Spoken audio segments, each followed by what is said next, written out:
I think it's important because IGEL does a lot of things to help accelerate the deployment of Windows 10, to help customers get Windows 10 out to their devices easier, to increase the security of endpoints while decreasing the overall support and maintenance of those endpoints by leveraging the IGEL OS, and then ultimately help customers ease the transition into cloud workspaces.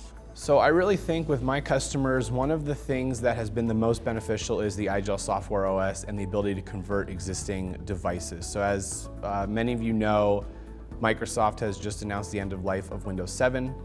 There are probably tens of millions of computers in the world with my customers, with everyone's customers that are running Windows 7, and those are considered end-of-life assets.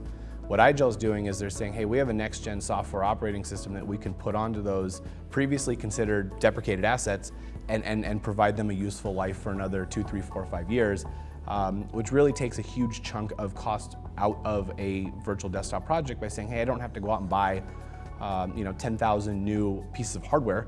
I'm actually going to repurpose the hardware I have and give that an extended life.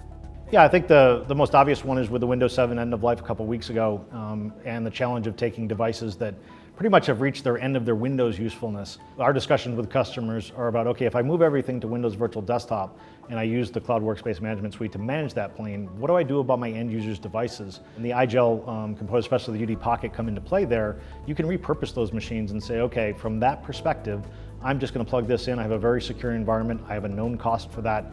So from the actual device perspective, the customer has a choice to make of just taking that and extending the life existing hardware and not having to pay for the Windows 7 extended support, for instance. So what was a pretty clear deadline-based obstacle becomes an opportunity to say, okay, we're just going to use these devices purely as the host for the IGEL OS, as opposed to having to reset the whole cycle and starting over again with Windows 10, with Windows 10 capable devices on the physical side, moving those users up to a Windows 10 environment in Azure, and then using the IGEL OS up front means that they have a strategy that will be something they can extend for 5, 6, 7 years without having to rethink it every 3 years. So yeah, one of the revelations that most companies are looking at is, okay, I can move to Windows 10, I still have all the complexity, and it's actually aggravated a little bit because you have even more updates coming at you and it's hard to ingest those. If you're a large organization with thousands of Windows applications, just QAing them and getting them out, these releases becomes somewhat untenable. So the antidote to all of this is use Windows Virtual Desktop or Virtual Desktop Infrastructure from Citrix or VMware, deliver it down to a device and do this centralized management of Windows. And it makes it a lot easier, more secure, more mobile.